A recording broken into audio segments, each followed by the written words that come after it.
Welcome back to Young, Dumb, and Love. Today, we're going to be talking about improving your romantic communication.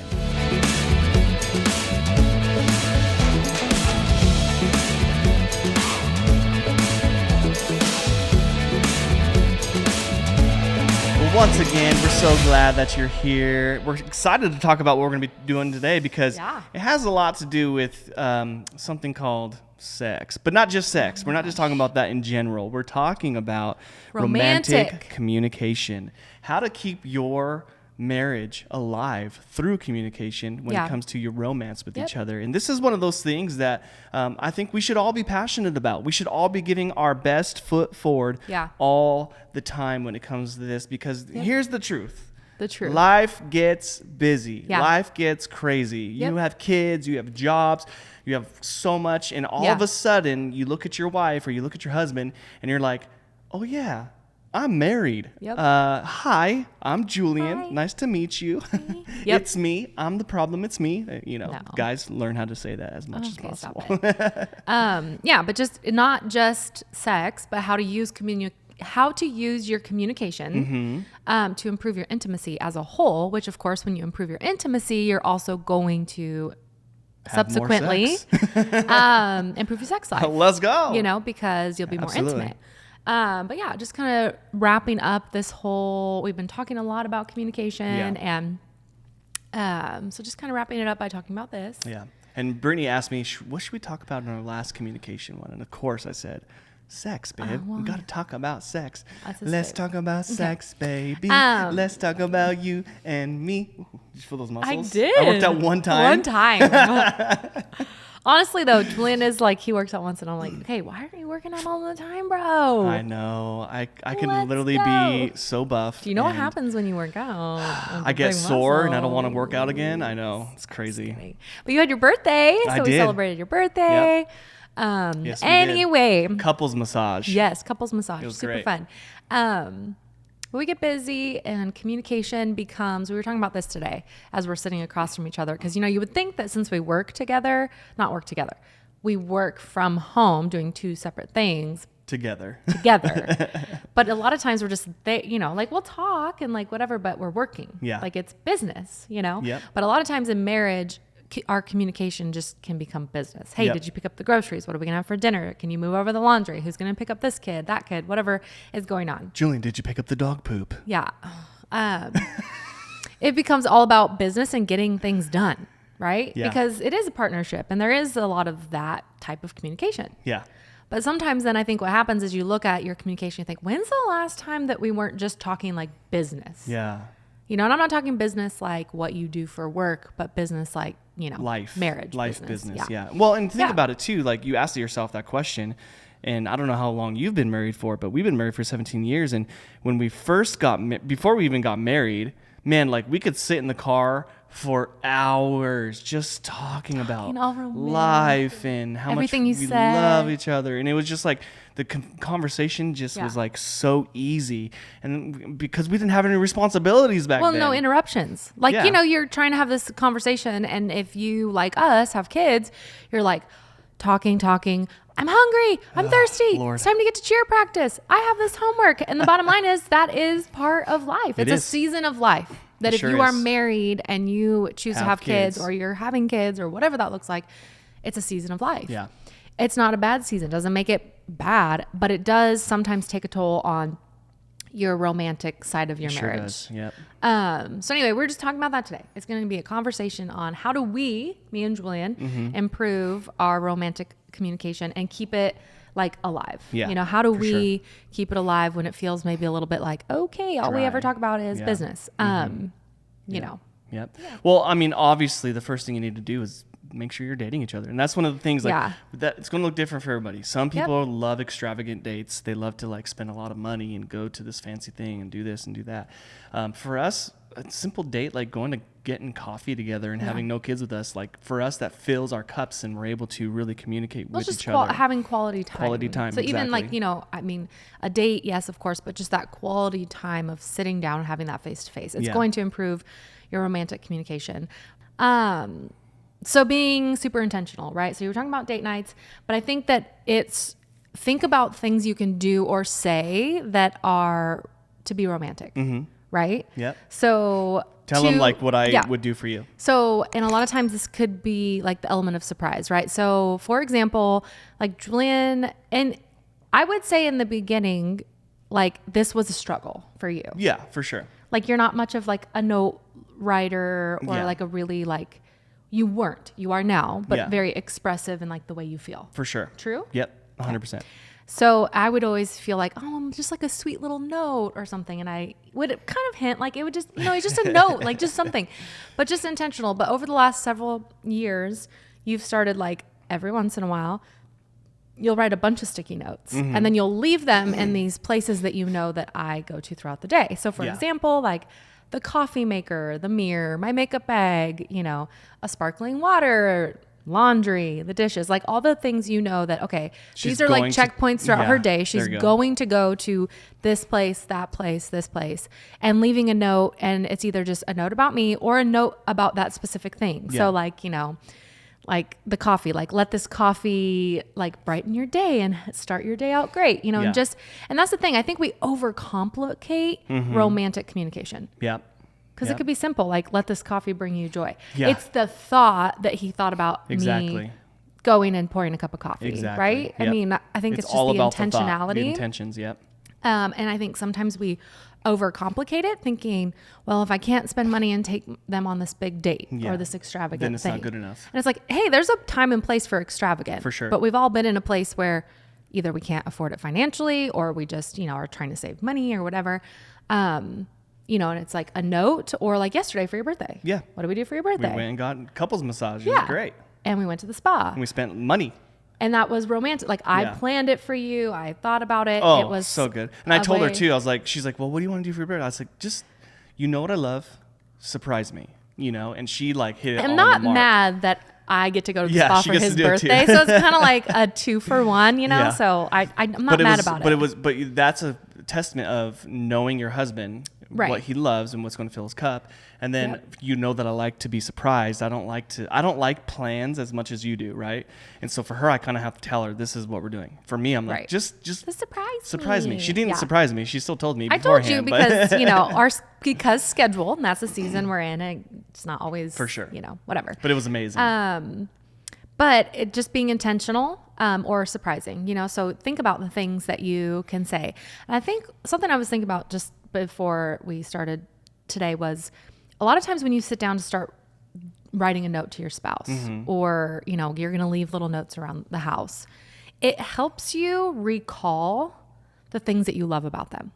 Yeah. And don't you think like there's seasons or times where you might feel like, man, like, I know I love that person. I know in there's love. It's there. But maybe you're not feeling it. I have quotations if you're just listening. Like, you're not feeling it as much as normal. Yeah. But I think when you sit down to do something intentional for your spouse or leave little notes or, maybe even if it's like sending a really nice text message or whatever it is, I would encourage you to sit down and put pen to paper just because I feel like it is a lost art in a way. For sure. Of, just it means something a little bit more. Yep. But you can kind of recall those things that you love about them. For sure. Yep, absolutely. And wouldn't you say that also, like, I know for me, because the things that I do throughout the day, like that also bless me, like that you leave it in my Bible or in my car. Yeah.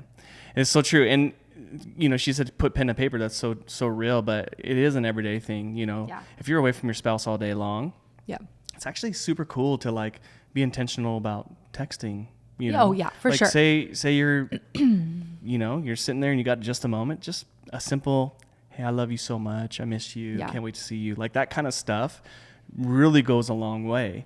Or, like we'll always be thinking about each other. If she's shopping, she'll send me a picture of something that has Star Wars on it. Always something that Star Wars. reminds her of me. Yeah, for sure. Star Wars. And when it reminds her of me, she takes a picture. She's like, oh, this is so cool. What do you think? Even though she's like, she can probably care less in the sense of like she would never buy it for herself. She's thinking, oh, he would love this so much, and then send it back.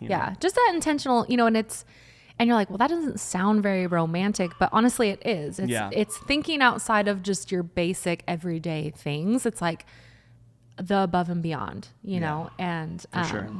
Yeah, but just the intentional, like that you're thinking, and it feels good to know your spouse is thinking about you. You know what I mean? Yeah.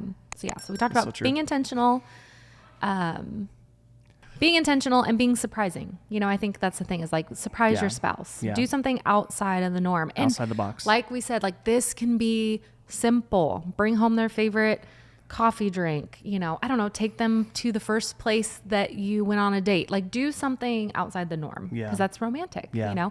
And I think we overcomplicate the romantic side of our marriages sometimes. Like we feel like it has to be a big, grand gesture. Well, in today's world, we see it on TV, we see it in movies, like this romantic vision of what your marriage should be, right? But in all reality, like you're not always going to be in this romance movie. It's not going to always happen. Now you might have moments. Like when you wake up, your breath stinks. Oh, for sure. Your hair is crazy. You're wearing a raggedy old t-shirt and, you know, but that's romance. I think that's the thing is we undervalue the everyday, just beauty of loving someone in a way that no one else gets to see. That's so true. Like my raggedy old pajamas with holes in them and your stanky breath and my breath never stinks. your hair everywhere. But you know, it's like we don't call that romance when it's like, if you can love somebody in all of that, that is romantic. Yeah. It's romantic. Yeah. Well, and I'm just thinking about moments, right? So say you're laying in bed and like, when was the last time you cuddled with your spouse in bed? You know, you have a bunch of kids, whatever, life is crazy. When was the last time you're like, let's snuggle, right? So, but this is one of those moments where I'm like, okay, we're laying in bed and I just kind of reach over and I run my hand through her run my hand through her hair and just touch her gently and softly and rub her shoulders. Like what I'm doing is I'm romantically communicating to my wife through physical touch in a way that we don't get to all the time. Like she's doing right now. Does this feel romantic? So good. Oh, but it's true. I think we do overcomplicate romance. Yeah. You know, and we think that it's sometimes something that it's not, when it's like, so true. In its purest form, it's loving someone unconditionally and loving the gift that they are to you. Yeah. And communicating their how much mind, you love their to body, their soul, all of it. Like that is the romance of it. Like go read your Bible, go read Song of Solomon. Oh, like there you go. You get some romance right there. Don't overcomplicate it. That gets crazy. But so be intentional, be surprising, and then flirting. Oh, the lost art of a good flirt. Okay. With your spouse. I'm a pretty good flirt. I'm not going to lie. You're pretty, I think I'm pretty I think good. so. I think so. You are very flirty. You have the look. You know, like the look. The look. Yeah. You know, like, okay, the look. It's reserved for me. Do not give it to the people. It's mine. Delaney has a look. They'd probably be like, that's the look. That's what does it. Okay. But like Delaney will have a look, and I know if he gives me that look, like I know from in across his the mind, room. Don't even need to say anything. And it may not even be he's thinking like that, but like I know he's thinking about me, that he sees me, that he's admiring and thinking about me, you know? So so the look, squeezing your butt as you walk by. Oh, yeah, squeezing the butt is that's what it's all about. You know what I mean? Little spank on the butt. Little spank. Don't ever stop spanking. Just like that, I don't know, it's flirty. It's the, hey, like, I don't know. I noticed you. I used to tell him this, like, because he's always been very touchy. Because he's a physical touch, very high physical touch, you know. And I wasn't probably always like that. No. Maybe as the longer, because I tried to love you the way that you like to be loved, I have more physical touch. But I remember, like, every time he walks past me, he has to touch me. Oh yeah, every time. And so then when he doesn't, I'm offended. I told him that. It's been, I told you that probably a few years ago. I was like, so this is going to sound kind of silly, but when you walk past me and you don't like slap me on the butt or give me a little, like, you know, I kind of feel like, oh, does he not love me? He's like, oh my gosh, are you crazy? I'm like, well, maybe a little, but, you know, it's that flirting. So it's like, what does that look like for you guys? You know, every couple's going to be different, you know, like it is. Some couples, you know, maybe you're like, whoa, if he walks by me every time he slaps me on the butt, I am not going to be happy. Yeah. Like, I mean, maybe try it, but you know, but yeah. That's so true. And then, like I said, again, text messages, those random little things, like that is flirting. That's considered flirting constantly with each other and whispering sweet nothings into her ear. Sweet nothings. Sometimes I literally whisper sweet nothings. I just spit all over my computer. And then just like at first this can feel awkward. Like if you're trying to be like more sexy than you normally Especially are. if you haven't been that way, it's going to feel... Or if you're like, what, I'm going to try to put off more like... More vibes. Sexy vibes. Yeah. It might feel awkward at first. Yeah.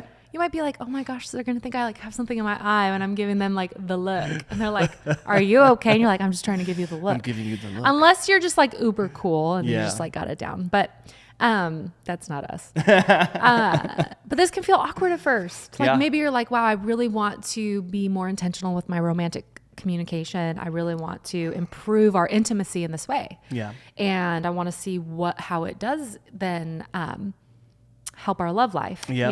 You got to push past the awkward. Yeah. Because it can be, and we've both said, probably me more than you, because you're like, whatever. Yeah. Right. Oh, you've said like, do you feel awkward very often? Never with you. But you've said, I just feel awkward so many times in our marriage. And I'm like, it just feels kind of awkward. But sometimes I think it's, you know what? I think we also undervalue just saying how we're feeling right in the moment. Yeah. That's like so true. When I am feeling a little awkward, maybe because I'm true. trying like to be a little more like sexy or something. Yeah. And I'm like, I just feel awkward. Yeah. Then then at least it's just like out there. At least I know. Like it's just out there. Like I just feel kind of awkward, but I'm trying. It gives me the opportunity to look at her and be like, You're doing awesome. You're doing awesome. Good job. It. You're killing it. And encouraging her to just keep going because I love it. Love it. And that's the thing too. Like if your spouse is trying to improve their romantic communication to you, don't make them feel ridiculous. Like encourage that, love it, embrace it. For sure. Or be grateful for it. Don't shame them for trying to be a little bit more. Be responsive to it, you know? And I think one thing, like, I was thinking about this, that romantic communication will end up improving, most likely, your physical relationship. For sure. Your sex life. And so think of it as a way of like warming it up.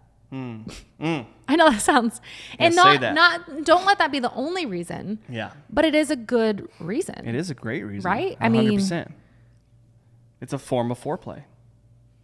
Yeah. At the end of the day, when you are communicating and flirting and doing these things, it is a form of foreplay to get to a place where you guys can be like, okay, like I feel this again. Let's do this. Yeah, I feel good about myself. Like he's noticing, he commented on my body or my appearance or about something I've been really insecure about or really came alongside me in this moment. It doesn't always have to be physical. No. Like it can be like, oh my gosh, I've seen how hard you're working. Like, you're doing such a great job. I'm so proud of you. Oh my gosh. Yeah. Validation, But it's like, we want to be seen and loved and heard. Mm-hmm. And I think a lot of times we think, oh, it's the woman who is more like emotionally driven, which I think, to be fair, we aren't just like visual. Most of the time, women, we aren't just like visual. Men have a tendency to be more on the visual side. Women, we want more of the emotional,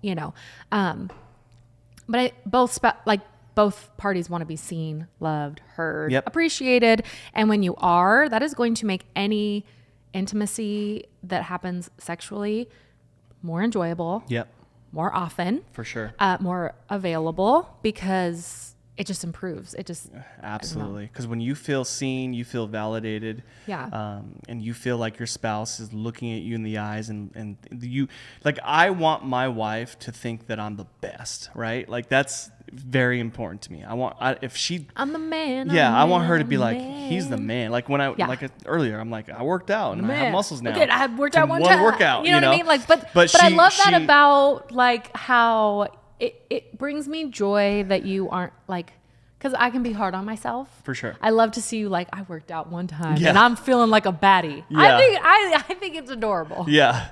And that's exactly I love it. That's exactly what happens. I work out one time and I'm like, oh yeah, he's flexing. I walk in and I'm babe, flexing. Feel how tight the shirt is like on my arm right now. There's already a difference. But there is. In 2 days though, I'll be sore and I'll be like, oh, I can never work out again. No. But what that does though, when I work out, even though I absolutely hate working out, it's one of those things, it's a curse. I hate working out and I'm trying to get past it, right?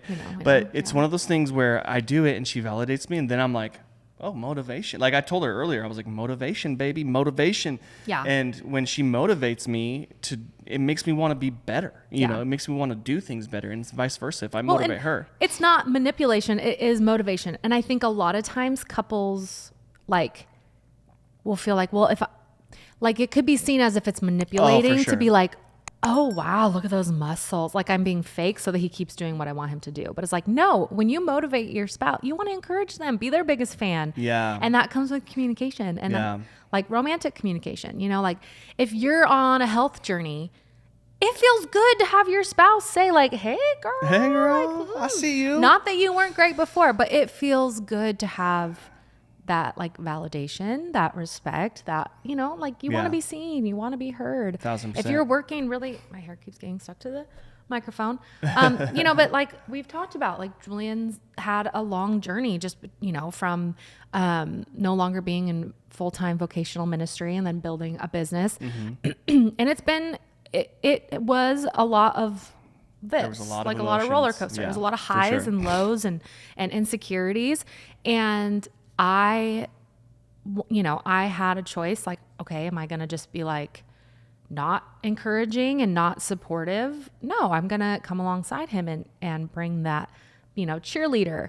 And I'm still going to have, you know, intentional, surprising, flirting. Like I'm not going to allow my communication to be based on his performance of like how he's doing in life. Yeah. But just that encouraging, you know, because it does help you keep going. For sure. Yep. And the same thing goes, you know, like she's had her season, I've had my season. Like that's the thing. I want to talk about roller coasters. Yeah, that's the thing about. We know a little bit about seasons. That's the thing about marriage. Marriage is going to be hard. You're going to go through things that ebbs are and flows, super rough, and you're like, how am I ever going to get through this? But when you can be your spouse's biggest cheerleader and encourage them, and you know, you still continue to flirt with them, you still continue to surprise them, you still continue to show up for them.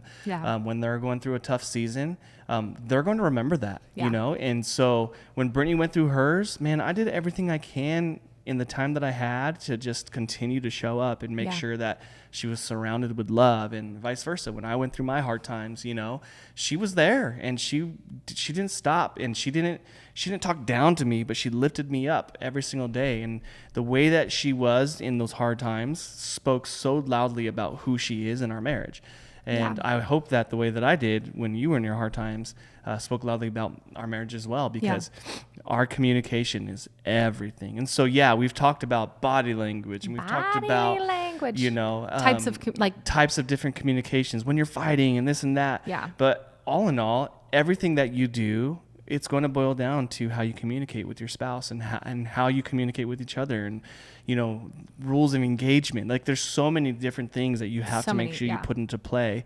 And when you put these rules of engagement and you continue to support your spouse, man, like you're going to have your ups and downs, and you're going to have your hot seasons and your cold seasons. But man, when the hot seasons are hot, they're super hot, you know, and let's keep moving forward with those, because in the cold seasons, you continue to warm it up, and you continue to I think when you've loved in several seasons, you know, then you can recall the really good seasons and know that they exist. And I was thinking about this yesterday, and this is, you know, as we kind of just like wrap this up, but just thinking a lot, obviously, about marriage and the future of like, okay, what does the future of like Young, Dumb, and in Love look like? And as we begin to do more, you know, like coaching and bringing in people and helping marriages succeed, it is very undervalued marriage is very undervalued in our culture, right?